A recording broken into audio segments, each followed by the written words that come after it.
সাজু হৈ থাকিব শ্ৰীমতী সুৰক্ষা দাস এয়া ছয়গাঁৱৰ বিপুল নাথ আগুৱাই আহিব সুৰক্ষা দাস সাজু হৈ থাকিব শ্ৰী মুকুন্দ দাস এয়া শ্ৰীমতী সুৰক্ষা দাস আগুৱাই আহিব শ্ৰী মুকুন্দ দাস এয়া শ্ৰী মুকুন্দ দাস তেখেতৰ পাছতে সাজু হৈ থাকিব শ্ৰী দিলীপ দাস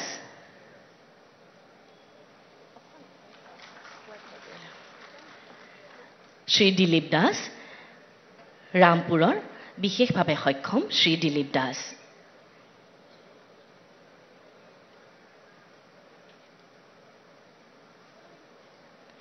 দিলীপ দাসৰ পাছতে সাজু হৈ থাকিব শ্ৰীমতী বৰ্ণালী নাথ আগুৱাই আহিব শ্ৰীমতী বৰ্ণালী নাথ ৰামপুৰৰ বিশেষভাৱে সক্ষম তেখেত শ্ৰীমতী বৰ্ণালী নাথ ৰামপুৰ সাজু হৈ থাকিব শ্ৰীমতী ববিতা দাস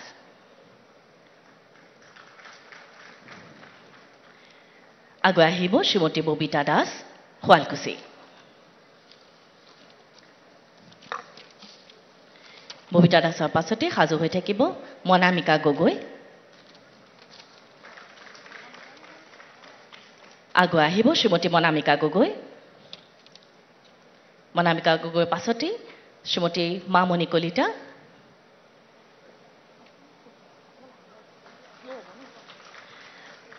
শ্ৰীমতী মামণি কলিতা আগুৱাই আহিব বিশেষভাৱে সক্ষম হাজোৰ শ্ৰীমতী মামণি কলিতা আগুৱাই আহিব তেখেতৰ পাছতে শেষৰ গৰাকী হিতাধিকাৰী শ্ৰী কৃষ্ণ দাস সাজু হৈ থাকিব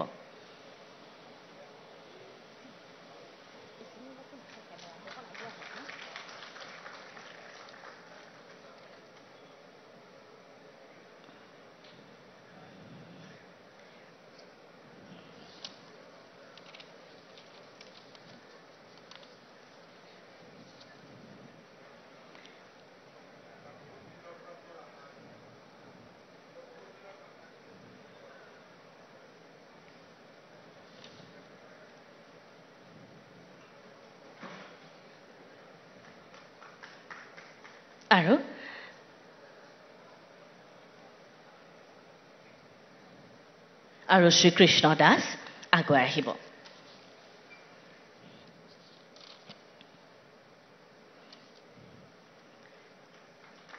আজি এই সভাখনি 10 গৰাকী হিতাধিকাৰীক আনুষ্ঠানিকভাৱে পত্ৰ বিতৰণ কৰা হ'ল মাননীয় মুখ্যমন্ত্ৰী মহোদয়লৈ আমি ধন্যবাদ জ্ঞাপন কৰিছোঁ এতিয়া মই বিনম্ৰ অনুৰোধ জনাইছোঁ আমাৰ দূৰদৰ্শী নেতা অসমৰ মাননীয় মুখ্যমন্ত্ৰী ডক্টৰ হিমন্ত বিশ্ব শৰ্মা মহোদয়ক তেখেতৰ বহুমূলীয়া ভাষণ প্ৰদান কৰিবলৈ খবৰ কেনেকুৱা ভাল নে বেয়া সবৰে বেংক একাউণ্ট আছে নে নাই কাৰ কাৰ আছে হাত দাঙকচোন বাপৰে ঠিক আছে আজি বা কালি আজিয়ে পইচাটো সোমাব কিন্তু কাৰোবাৰ কালি বা পৰহিৰ ভিতৰটো সোমাব ঠিক আছে তে ভাল লাগিছে নে বেয়া লাগিছে তে ভাল লাগিছে যদি মাৰ আকৌ হাত চাপৰি এটা মাইহত ভাল কৰি এতিয়াই ভাল লাগিছে আজিৰ সভাত আমাৰ মাজত উপস্থিত সন্মানীয় মন্ত্ৰী ৰঞ্জিত কুমাৰ দাস ডাঙৰীয়া পলাশবাৰী সমষ্টিৰ সন্মানীয় বিধায়ক হেমাংগ ঠাকুৰীয়া ডাঙৰীয়া হাজো সমষ্টিৰ সন্মানীয় বিধায়িকা সুমন হৰিপ্ৰিয়া ডাঙৰীয়ানী শ্ৰী অঞ্জন গোস্বামী ডাঙৰীয়া হিমাংশু বৈশ্য ডাঙৰীয়া অনুপ মেধি ডাঙৰীয়া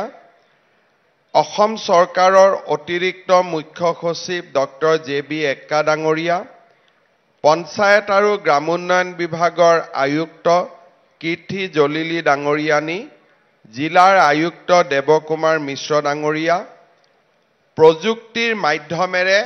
অসমৰ আটাইবোৰ সমষ্টিতে আজি আমাৰ সভাৰ লগত সংযোগ হৈ থকা অসমৰ সন্মানীয় মন্ত্ৰীসকল বিধায়কসকল আমাৰ অতিথিসকল আৰু সমগ্ৰ অসমতে এই সভা শুনি থকা শ্ৰদ্ধাৰ ৰাইজ, আই মাতৃসকল আৰু যুৱক যুৱতী, বন্ধু বান্ধৱীসকল, প্ৰধানমন্ত্ৰী নৰেন্দ্ৰ মোদী ডাঙৰীয়া তৃতীয়বাৰৰ বাবে ভাৰতৰ প্ৰধানমন্ত্ৰী নিৰ্বাচিত হোৱাৰ পিছত তেখেতে ভাৰতবাসী ৰাইজক এটা প্ৰতিশ্ৰুতি দিছিলে নিৰ্বাচনৰ সময়ত যে মই যদি তৃতীয়বাৰৰ বাবে প্ৰধানমন্ত্ৰী হওঁ তেতিয়াহ'লে মই আৰু 5 কোটি ভাৰতবাসীক প্ৰধানমন্ত্ৰী আৱাস যোজনাৰ ঘৰ উপলব্ধ কৰোৱাম। প্ৰধানমন্ত্ৰী ডাঙৰীয়াক আপোনালোকে ভোট দিছিলে বা যোনে ভোট দিয়াও নাই, আজি প্ৰধানমন্ত্ৰী ডাঙৰীয়াই শাসনভাৰ লৈয়েই তেওঁ প্ৰথম মনত পেলাইছিলে যে নিৰ্বাচনৰ সময়ত মই কি কি প্ৰতিশ্ৰুতি দিছিলোঁ। তেওঁ প্ৰথম প্ৰতিশ্ৰুতি দিছিলে যে মই আৰু 5 কোটি মানুহক প্ৰধানমন্ত্ৰী আৱাস যোজনাৰ ঘৰ দিম, জ্যেষ্ঠজনক মই স্বাস্থ্যৰ বিনামূলীয়া সুবিধা প্ৰদান কৰিম, কৰ্মচাৰীসকলৰ বাবে ইউনিফাইড পেনশ্যন স্কিম আনিম। এই ধৰণে তেখেতে যিমান প্ৰতিশ্ৰুতি দিছিলে এই গোটেইবোৰ প্ৰতিশ্ৰুতিয়ে তেওঁ বাস্তৱত ৰূপায়ণ কৰাৰ বাবে আজি কামত আগবাঢ়িছে। আমাৰ অসমত আমি বহুতবিলাক প্ৰধানমন্ত্ৰী আৱাস যোজনাৰ ঘৰ ইতিমধ্যে আমি নিৰ্মাণ কৰিছোঁ। আমাৰ ৰাজ্যখনত এতিয়ালৈকে 20 লাখতকৈও অধিক লোকে পকী গৃহ লাভ কৰিবলৈ সক্ষম হৈছে। আৰু মোৰ মনত আছে যে নিৰ্বাচনৰ আগত মাৰ্চ মাহত যোৰহাট জিলাৰ মেলেং মেটেলিত পথাৰত আমি এখন সভা আহ্বান কৰিছিলোঁ। আজি যেনেকৈ আমি 3,88,000 লোকক প্ৰথম কিস্তিৰ ধন দিম, সিদিনাখন আমি একেলগে 5,55,555 গৰাকী হিতাধিকাৰীৰ হাতত আমি ঘৰৰ চাবি তুলি দিছিলোঁ। তাৰ আগতেও যাৰ ভূমি নাছিলে তেওঁলোকক এটা ক্লাষ্টাৰলৈকে আনি আমি নাহৰকটীয়াত 113 ঘৰ মানুহক একেলগে সমজুৱাভাৱে এটা আমি আৱাস যোজনাৰ কলনী নিৰ্মাণ কৰি দিছিলোঁ। তাৰ আগতে ছেপ্টেম্বৰ মাহত আমি 1,71,593 গৰাকীক আৰু যোৱা বছৰৰ 9 জানুৱাৰীত আমি প্ৰধানমন্ত্ৰী আৱাস যোজনাৰ 50,000 লোকৰ গৃহ প্ৰৱেশ অনুষ্ঠান আৰম্ভ কৰিছিলোঁ। মই যদি আপোনালোকক অলপ বুজাব খোজো, বহুতৰ যেতিয়া নিজৰ ঘৰৰ নামটো নাহে তেতিয়া মানুহজনৰ খং উঠে যে মোৰ ঘৰটো মই কিয় নাপালো। আমি এটা কথা সকলোৱে বুজি পাব লাগিব যে এবাৰতে প্ৰধানমন্ত্ৰী ডাঙৰীয়াই সকলোকে যদি ঘৰ দিও দিয়ে, আমাৰ বজাৰত চিমেণ্টৰ নাটনি হ'ব, ইটাৰ নাটনি হ'ব, শিলৰ নাটনি হ'ব, আৰু এক বেগ চিমেণ্টত যদি 300 টকা, আৰু একেলগে যদি ভাৰতবৰ্ষৰ 5 কোটি মানুহক প্ৰধানমন্ত্ৰী ডাঙৰীয়াই প্ৰথম কিস্তি দি দিয়ে, সকলোৱে যেতিয়া চিমেণ্ট ইটাৰ দোকানলৈকে যাব তেতিয়ালে যি ইটাৰ দাম যদি 3,000 টকা, ইটা বেপাৰীয়ে 6,000 টকা বিচাৰিব, চিমেণ্ট 500 টকা বিচাৰিব। কাৰণ বস্তুৰ যেতিয়া নাটনি হয় তেতিয়া মূল্য বৃদ্ধি হয়। সেইবাবে আমি পৰিকল্পনা কৰি যে এই বছৰ 5 লাখ মানুহক ঘৰ দিম, অহা বছৰ 5 লাখ মানুহক ঘৰ দিম, পিছৰ বছৰ 5 লাখ মানুহক ঘৰ দিম, যাতে ইটা ভাটাৰ মালিকে ক'ব নোৱাৰে যে মোৰটো ইটাই নাই। যাতে যেতিয়া আমাৰ গাঁৱত আপোনালোকে চাব 10 জন মানুহে যেতিয়া একেলগে ঘৰ বনাব খোজে, শ্ৰমিকৰো মূল্য বৃদ্ধি পায়, ইটাৰ দামো বাঢ়ে, শিলৰ দামো বাঢ়ে, চিমেণ্টৰ দামো বাঢ়ে, ৰং লোৱা মিস্ত্ৰীৰ দামো বাঢ়ে। কিন্তু যদি নিয়মিতভাৱে আমি এটা সামঞ্জস্য ৰাখি যদি ঘৰ দি থাকো, তেতিয়া বস্তুৰ দাম নাবাঢ়ে আৰু প্ৰধানমন্ত্ৰী ডাঙৰীয়াই দিয়া টকাখিনি দি আমি ঘৰ নিৰ্মাণ কৰিব পাৰোঁ। যেতিয়া আমাৰ চৰকাৰ আহিলে প্ৰথম আৰু দ্বিতীয় জিঅ' টেগিং কৰি 2011 চনৰ আৰ্থ সামাজিক সমীক্ষা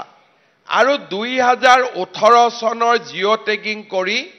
আমি 26,11,793 গৰাকী হিতাধিকাৰীক আমি নিৰ্বাচিত কৰিছিলোঁ। তাৰ পিছত প্ৰত্যেক বছৰে আমি 3 লাখ 4 লাখ কৰি মানুহক ঘৰ দি গলো আৰু প্ৰধানমন্ত্ৰী ডাঙৰীয়াৰ এই 10 বছৰৰ শাসনকালত বৰ্তমানলৈকে অসমত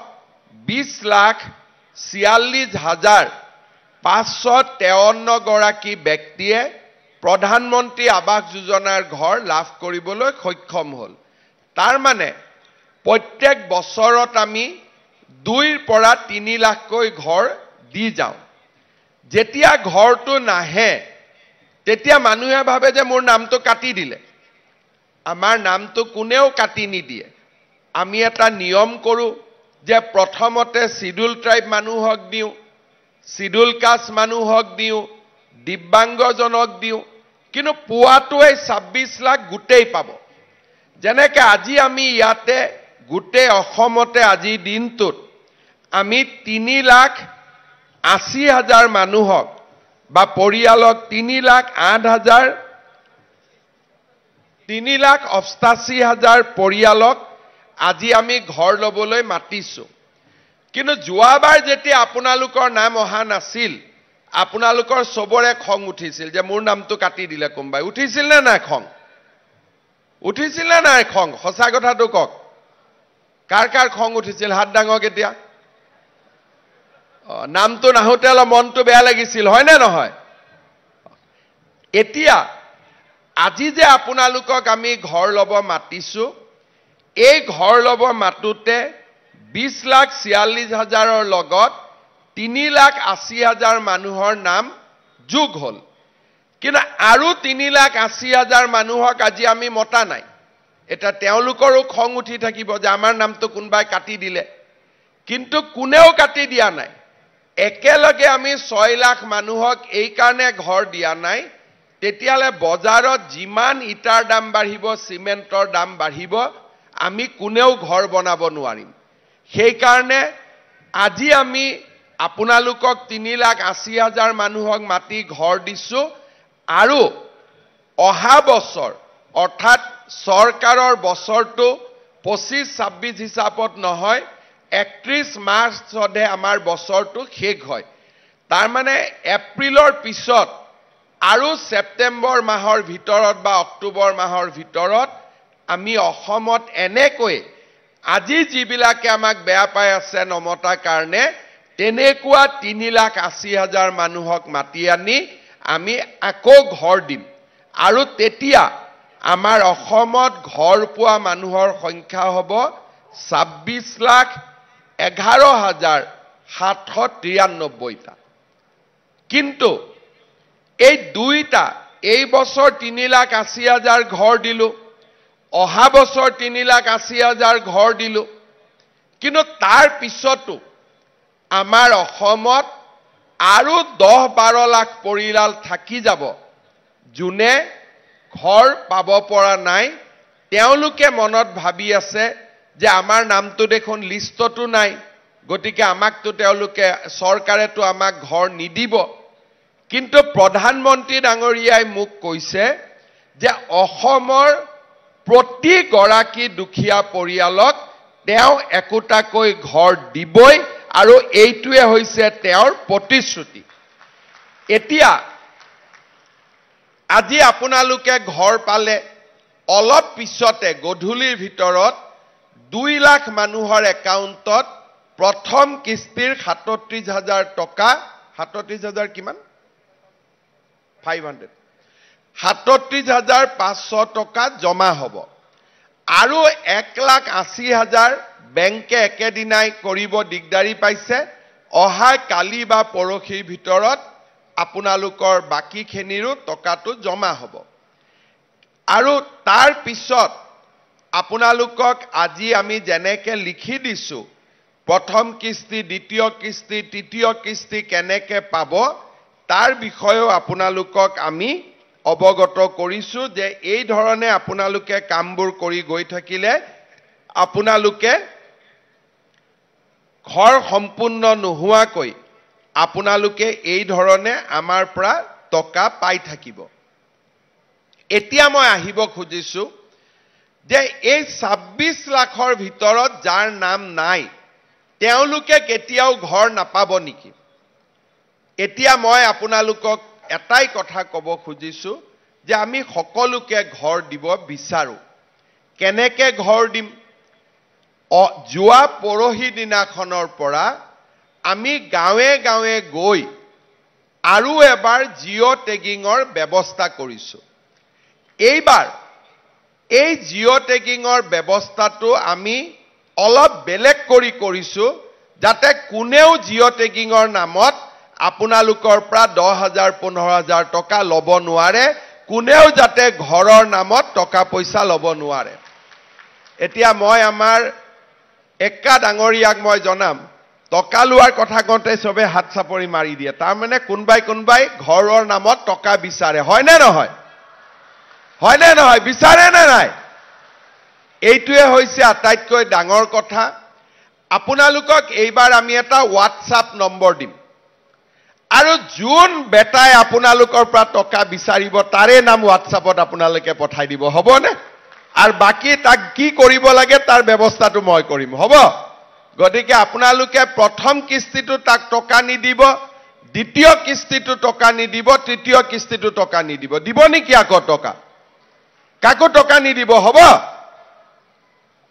নে দিয়াৰ মন আছে নেকি কেইগৰাকীমান মনে মনে আছে দিয়ে যদি মুকেই দিয়ক আৰু যদি দিব মন আছে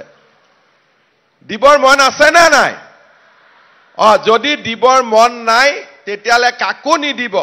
আৰু কোনবাই পইচা খুজিলে WhatsApp নম্বৰটোত আপোনালোকে কমপ্লেইন পঠাই দিব যে মোৰ পৰা অমুকে টকা খুজিছে আমি তাৰ ওপৰত ব্যৱস্থা লম এতিয়া মই ক'ব খুজিছো কি যে যোৱা পৰহি দিনাখনৰ পৰা আমি অসমত গাঁৱে ভূঞে নতুনকৈ জিঅ' টেগিঙৰ ব্যৱস্থা কৰিছো এই 26 লাখেটো ঘৰ পাবই আজি যোনে পালে তেওঁলোকে পালে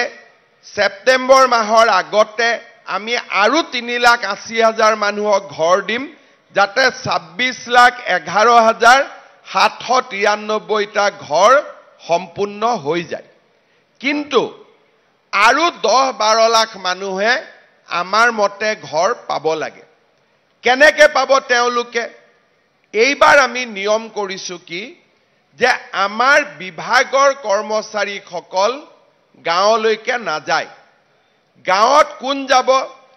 আমাৰ জীৱিকা সখী বাইদেউসকলক এইবাৰ আমি ট্ৰেইনিং কৰি দিছো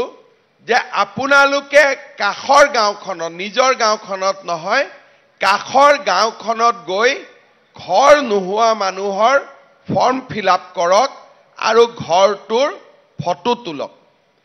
এই কামত জীৱিকা সখী বাইদেউসকলৰ লগতে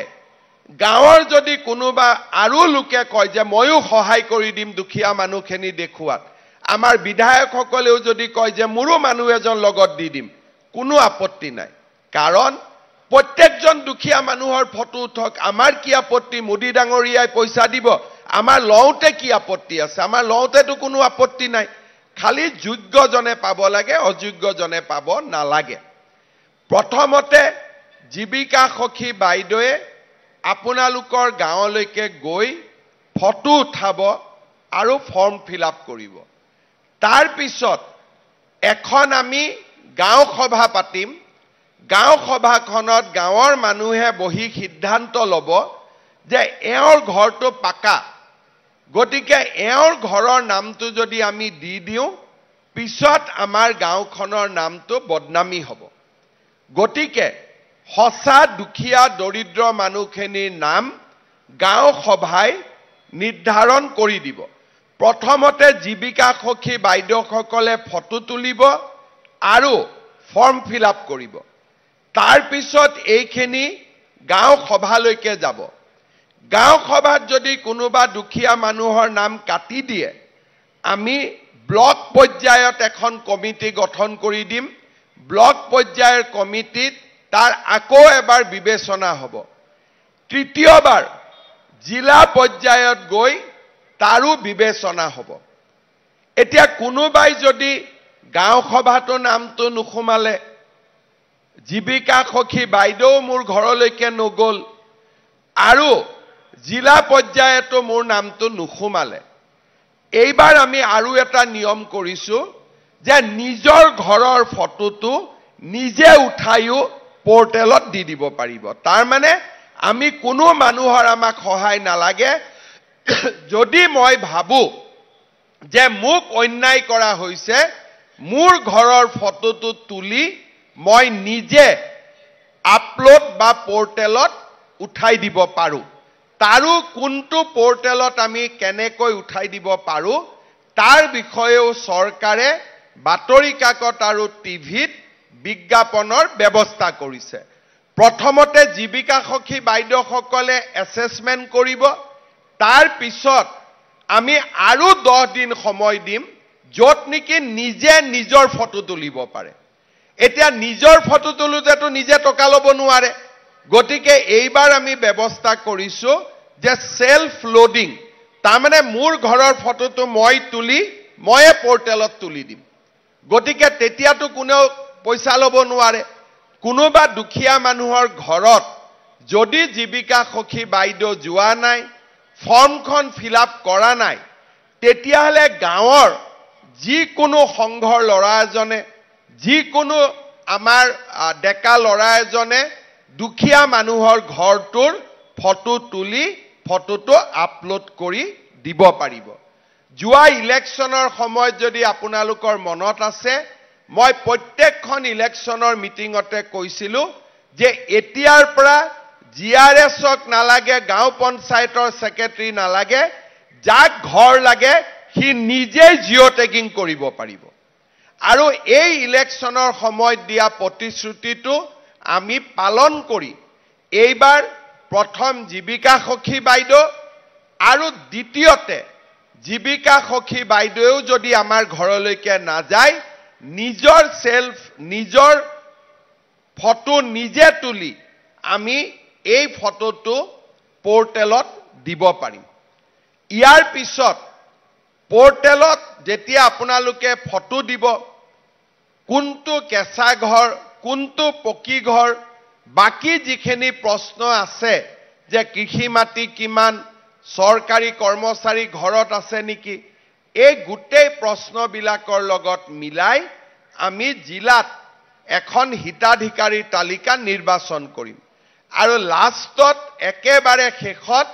আমাৰ চৰকাৰৰ কৰ্মচাৰীসকলে গৈ আপোনালোকৰ ঘৰটোৰ ফাইনেলি যি লেটিচিউড, লগ্নিটিউড যি লাগে এই গোটেইবিলাক লৈ সিলেক্টেড তালিকাখনৰ ওপৰতে তেওঁলোকে গৈ ফটোটো আকৌ এবাৰ আপলোড কৰিব। কাৰণ নিজে ফটো তুলোতে জীৱিকা সখী বাইদেৱে ফটো তুলোতে ভুলো হ'ব পাৰে, কিন্তু যেতিয়া চৰকাৰী কৰ্মচাৰীয়ে গৈ ফটো তুলিব তাত আৰু টকা পইচা দিবলগীয়া একো নাথাকিব, কাৰণ সেইখনেই হ'ল সিলেক্ট লিষ্ট, অৰ্থাৎ ফাইনেল লিষ্টখনৰ ওপৰতহে তেওঁলোকে গৈ ফটো তুলিব। গাঁও সভা তাৰ আগতেই হৈ যাব, ব্লক তাৰ আগতেই হৈ যাব,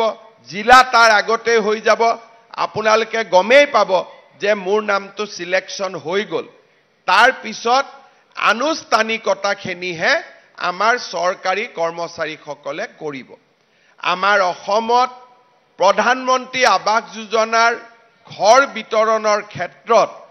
যিমান দুৰ্নীতিৰ অভিযোগ আছিল,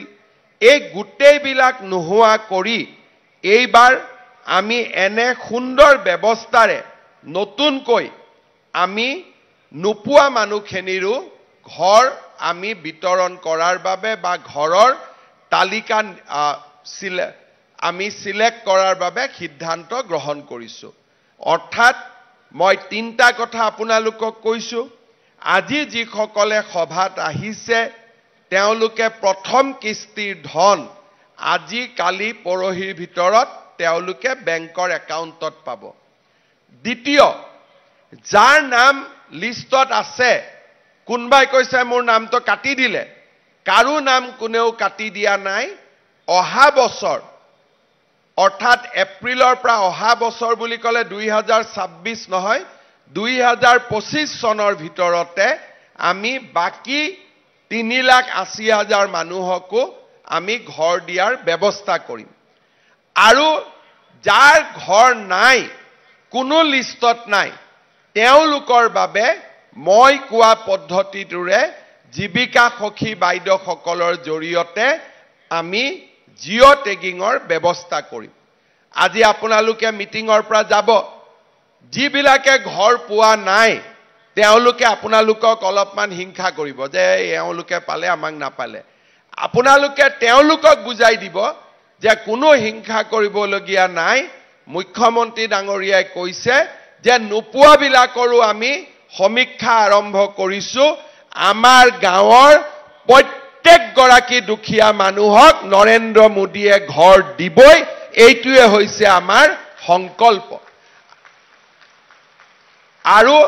আপোনালোকৰ কোনোবা গাঁৱত খুৰাৰ ল'ৰা থাকিব খুৰাৰ ছোৱালী থাকিব কোনোবা গাঁৱৰ ভাগি থাকিব কোনো আত্মীয় স্বজন থাকিব যোনে দুখীয়া মানুহ হোৱা সত্ত্বেও ঘৰ পোৱা নাই তেওঁলোকক আপোনালোকে এই নিয়মখিনি বুজাই দিব মই যিখিনি এতিয়া আপোনালোকক বুজাই কলো পাৰিব নে নাই বুজাই কব পাৰিব কোনে কোনে পাৰিব হাত ডাঙক আচ্ছা সবেই পাৰিব তেতিয়া আৰু আপোনালোকক কোনেও আজি বেয়া নাপায় আৰু আপোনালোকে যদি কাবাক ভুলতে ঘৰৰ নামত পইচা দিছে সেইখিনিও আপোনালোকে খুজি ল'ব পাৰিব নে নাই খুজিবৰ কাৰণে কোনে কোনে পাৰিব হাত ডাঙকচোন আচ্ছা কোনে কোনে পইচা দিছে প্ৰথম এইটো হাত ডাঙক কিমানে দিছে হাত ডাঙক একো ভয় কৰিবলগীয়া নাই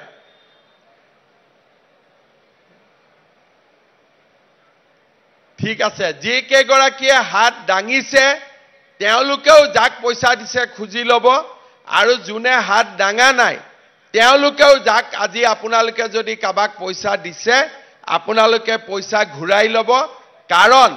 এই টকা আমাক মোদীয়ে দিছে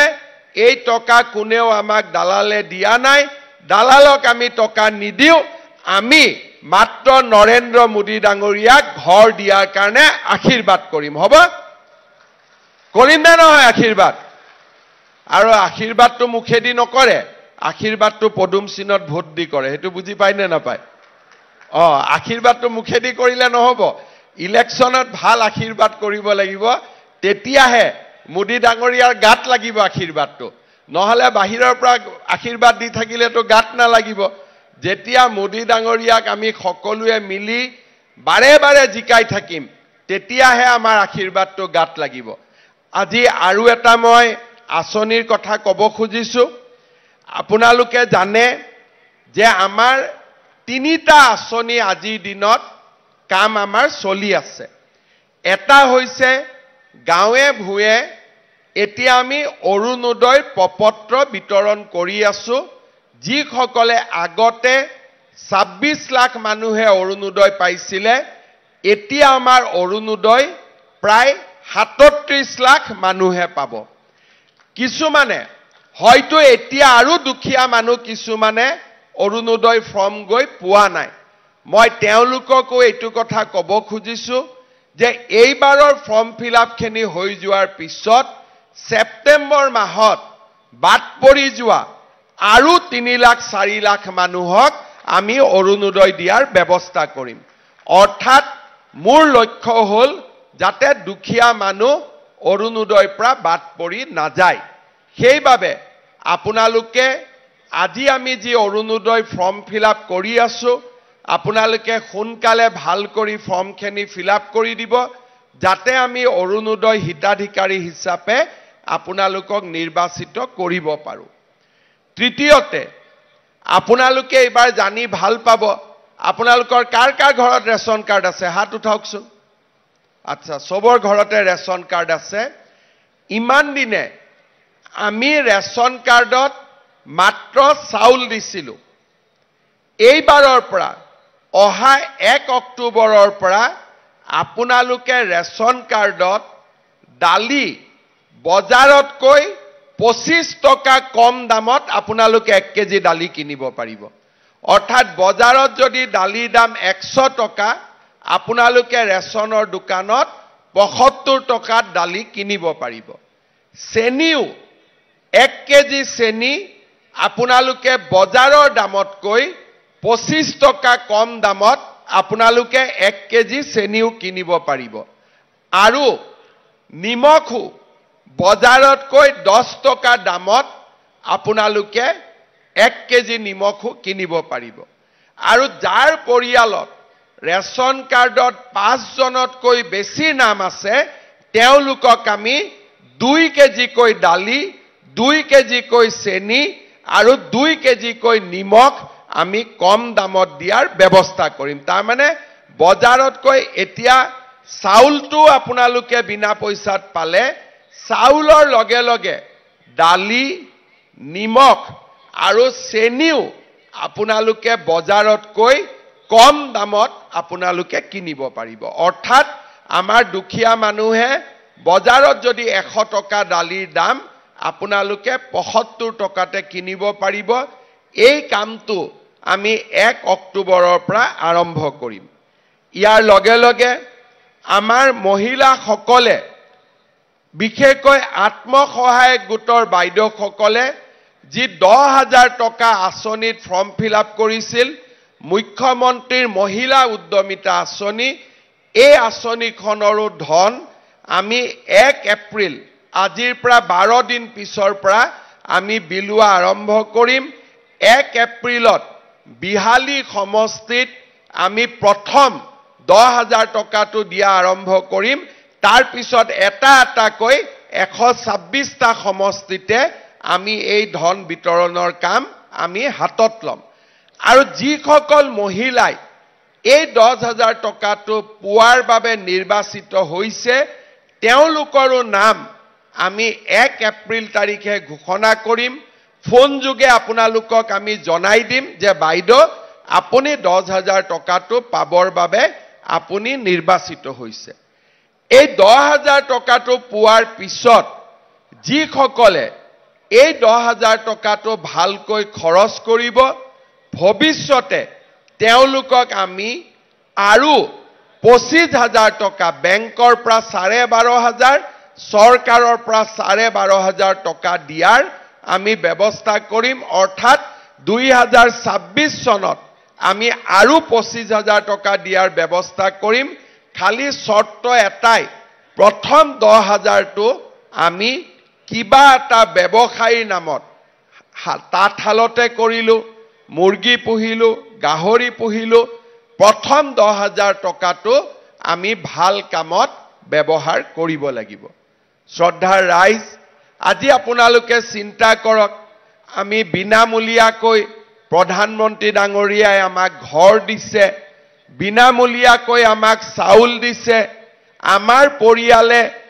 1250 টকা অৰুণোদয় আঁচনি লাভ কৰিছে এতিয়া দালিৰ দামো কমিব নিমখৰ দামো কমিব আমাৰ চেনিৰ দামো কমিব আৰু আমি মহিলা উদ্যমিতা হিচাপেও 10,000 টকাকৈ আমি লাভ কৰাটো আৰম্ভ কৰিম ইমান দুখীয়া দৰিদ্ৰ মানুহৰ কাৰণে আমাৰ ৰাজ্যত কোনেও আগতে এনেকে চৰকাৰী আঁচনি হাতত লোৱা নাছিল এই প্ৰথম বিজেপি আৰু মিত্ৰ দল সকলে লগ লাগি চৰকাৰ গঠন কৰাৰ পিছত এনেকৈ আমি নতুন নতুন আঁচনিৰে দুখীয়া মানুহখিনিক সহায় কৰাৰ বাবে চেষ্টা কৰিছো আপোনালোকে আমাক আশীৰ্বাদ দিব আশীৰ্বাদ মানে কি মই আপোনালোকক আগতে বুজাই দিছো যাতে আমি আগলৈ গৈ ইয়াতকৈও বেছি কাম আপোনালোকৰ কাৰণে কৰিব পাৰো আৰু আপোনালোকক আগবঢ়াই লৈ যাব পাৰো আজি আমাৰ এই সভালৈ পলাশবাৰী সমষ্টিৰ পৰা ৰাইজ আহিছে, হাজো শুৱালকুছিৰ পৰা ৰাইজ আহিছে, আমাৰ বকো সমষ্টিৰ ৰাইজ আহিছে আৰু কামৰূপ জিলাৰ বিভিন্ন সমষ্টিৰ ৰাইজ আজিৰ সভালৈ আহিছে। ঠিক সেই ধৰণে আমাৰ অসমৰ প্ৰতিখন জিলা, সমজিলা আৰু আমাৰ সমষ্টি ভিত্তিক সভা অনুষ্ঠিত হৈছে আৰু ৰাইজে এই সভাত আমাৰ ভাষণ যাতে শুনিব পাৰে তাৰ বাবেও চৰকাৰে ব্যৱস্থা কৰিছে। মই যিহেতু একে সময়তে সকলো সমষ্টিতে যাব নোৱাৰো, তাৰ বাবে মই চৰকাৰৰ আঁচনিখিনিৰ বিষয়ে আপোনালোকক পলাশবাৰীৰ পৰাই আপোনালোকক অৱগত কৰিলো। নিকা স্বচ্ছ নিযুক্তি, নিকা স্বচ্ছ আঁচনি, এই গোটেইবিলাকৰ জৰিয়তে আমি অসমত এটা নতুন পৰিৱেশ নিৰ্মাণৰ বাবে দেহে কেহে কাম কৰিছো। আপোনালোকে আশীৰ্বাদ দিব, আপোনালোকৰ আশীৰ্বাদত আমি যাতে ইয়াতকৈ বেছি কাম আপোনালোকৰ কাৰণে কৰিব পাৰো। বহুত বহুত ধন্যবাদ। জয় হিন্দ, বন্দে মাতৰম।